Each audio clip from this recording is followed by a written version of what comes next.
सफलता में आलस का बहुत बड़ा भूमिका है, जो कि सफल बने हुए व्यक्ति को वह फिर से असफल बना देता है। आपने आलस का कहानियां तो बहुत सुनी होगी, लेकिन ये कहानी आपको सफल बनाने के लिए एक कदम आगे कर देगा।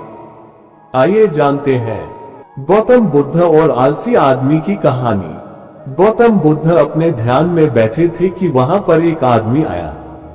ये आदमी अपने आलसीपने से बहुत ज्यादा परेशान था। आलसी आदमी गौतम बुद्ध से बोला, महात्मा जी मेरी मदद कीजिए, मैं अपने आलस्य से बहुत ज्यादा परेशान हूँ। आप ही कोई उपाय बताइए जिससे मैं आलसीपन से छुटकारा पा सकूं। गौतम बुद्ध ने उस व्यक्ति से कहा, पहले मुझे ये बताओ कि तुम्हें क्यों लगता है कि तुम आलसी हो। आलसी आदमी बोला, सिर्फ मुझे नहीं, मेरे परिवार वालों को और मेरे आसपास के सभी लोगों को ऐसा लगता है कि मैं आलसी हूँ। गौतम बुद्ध ने फिर उससे पूछा, क्या तुम जानते हो आलस्य होता क्या है। आलसी व्यक्ति बोला, नहीं मैं नहीं जानता, किंतु मैं इतना जरूर जानता हूँ कि आलस्य बहुत बुरी चीज है। इसकी वजह से मुझे बहुत नुकसान हुआ है जीवन में। गौतम बुद्ध बोले, जिस परेशानी से तुम छुटकारा पाना चाहते हो, पहले उसके बारे में पूरी जानकारी ले लोगे तो उससे छुटकारा पाना आसान हो जाएगा। आलसी व्यक्ति बोला, भगवान इतनी बुद्धि तो मुझ में नहीं है, आप ही मुझे इस समस्या के बारे में जानकारी दीजिए। गौतम बुद्ध बोले, आलस्य एक मानसिक अवस्था है, एक विचार है जिसे जाने अनजाने में हम खुद ही जन्म देते हैं। आलस्य दो मूलभूत कारणों की वजह से ही जन्म लेता है, एक है शारीरिक और दूसरा मानसिक। शारीरिक कारणों में पहला कारण है गलत तरह का भोजन।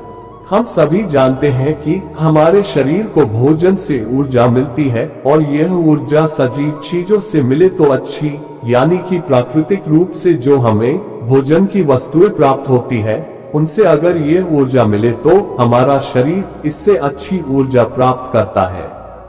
इससे उलट यदि हम निर्जीव वस्तुओं से ऊर्जा प्राप्त करते हैं तो यह हमें आलस्य की ओर लेकर जाती है। दूसरा कारण हमारी शारीरिक गतिविधियां भी हमें आलस्य के चंगुल में फंसा सकती है। गौतम बुद्ध ने आलसी व्यक्ति को अपने शिष्यों की तरफ इशारा करते हुए कहा कि देखो, इनके चलने फिरने बैठने के तरीकों में तुम्हें कुछ अलग नजर आ रहा है। जब आलसी व्यक्ति कुछ समझ नहीं पाया, तब गौतम बुद्ध ने उससे कहा, मेरे शिष्य जब भी बैठते हैं तो वे रीढ़ की हड्डी को एकदम सीधा रखते हुए बैठते हैं। चलते हैं तो उनके दोनों पैरों के बीच अच्छे से संतुलन बना रहता है, और जब वह सोते हैं तो उनका शरीर एकदम शिथिल रहता है। ऐसा करने से उन्हें रात्रि में एकदम सही तरीके से नींद आती है।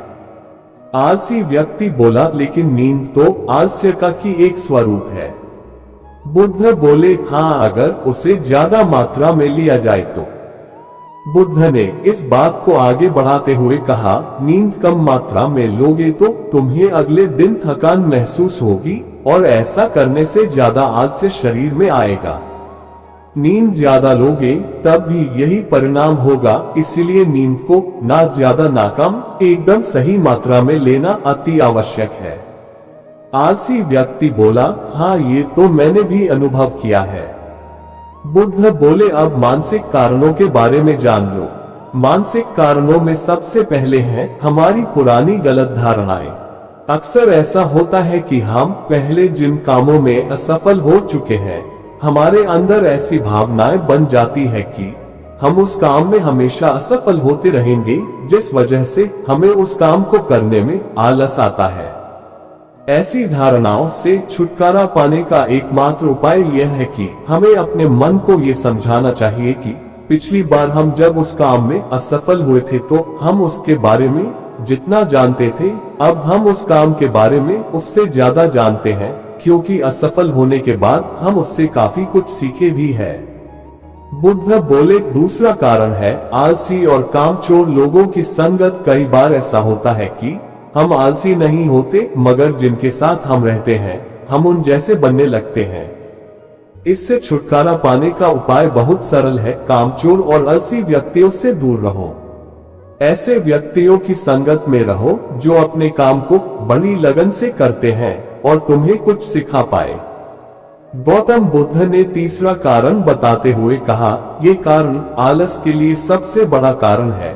काम को कल पर टालते रहना, ये कारण इतना शक्तिशाली है कि किसी भी व्यक्ति को बर्बाद कर सकता है। इससे बचने का सबसे आसान उपाय यह है कि जो काम जितनी जल्दी संभव हो उतनी जल्दी कर दिया जाए। गौतम बुद्ध ने आलसी व्यक्ति से एक सवाल पूछा, मान लो तुम किसी रेगिस्तान में फंस गए हो और तुम्हें प्यास लगी है, तो तुम क्या करोगे? आलसी व्यक्ति बोला, मैं जल्दी ही रेगिस्तान के आसपास कोई गांव की तलाश करूंगा या ऐसी जगह की तलाश करूंगा जहां पर मुझे पानी मिल सके। गौतम बुद्ध बोले, अगर तुम्हें काफी देर ढूंढने पर भी पानी ना मिले तब तुम क्या करोगे? आलसी व्यक्ति बोला, मैं तब भी अपनी तलाश जारी रखूंगा, क्योंकि ऐसी परिस्थिति में मेरे पास कोई और दूसरा विकल्प तो होगा ही नहीं। गौतम बुद्ध बोले, बिल्कुल सही, और यही है मानसिक स्तर पर आलस का चौथा कारण, किसी भी निश्चित लक्ष्य का ना होना, ये भी आलस की ओर लेकर जाता है। अब सुनो पांचवें कारण के बारे में। गौतम बुद्ध बोले, सोचो कि तुम्हारे पास काफी सारे सोने के दागिने हैं जो तुम्हें एक जगह से दूसरी जगह लेकर जाना है। तुम चलते चलते थक जाते हो और किसी पेड़ के नीचे बैठ जाते हो और तभी तुम्हें दूर से तुम्हारी तरफ दौड़कर आ रहे डाकू दिखाई देते हैं। तो क्या तब भी तुम आलस करके वहीं बैठे रहोगे या ऐसी परिस्थिति में तुम वहां से उठकर दौड़ने लगोगे?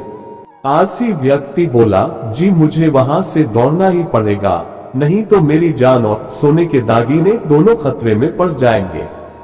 बुद्ध बोले, यानी कि तुम्हारे पास एक ठोस वजह होगी दौड़ने के लिए। यही है आलस्य का पांचवा कारण, किसी भी काम के लिए ठोस वजह का ना होना। आलसी व्यक्ति महात्मा बुद्ध की बातों से संतुष्ट हुआ और वह बोला, महात्मा जी, मैं अब आलस्य के बारे में सब कुछ जान चुका हूँ और अब मैं इन सभी कारणों पर काम करूंगा और अपने आलस्य को दूर भगा दूंगा।